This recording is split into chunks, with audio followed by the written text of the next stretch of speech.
We use a computer to do computer-assisted surgery, and it's done for total knees right now. We're going to start doing total hips.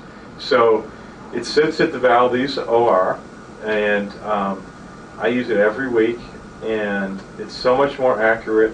Essentially what you do is, first of all, it's been proven that our eyes can't tell the difference between like about 10-degree angle in surgery.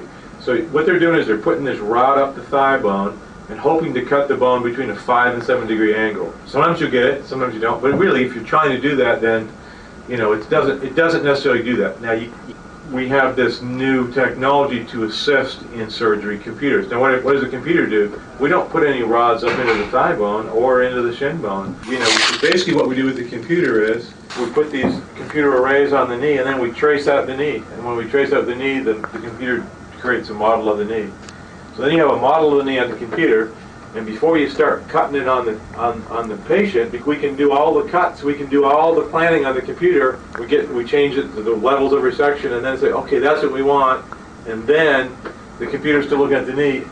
Then you put this sensor on the knee when you're doing it, and it tells you with your hand, are you within a millimeter or a degree of where you should be.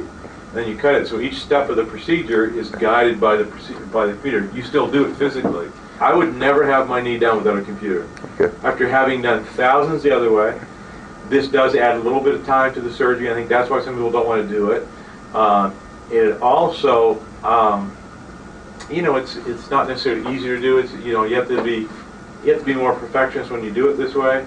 And we've done it for 2 years. I can't tell how many patients I've done now, and I do between 2 or 3 a week like that. We got pictures everywhere of the knees, and then you've got the computer that's just giving us another image. It's pretty cool. It's really cool, actually.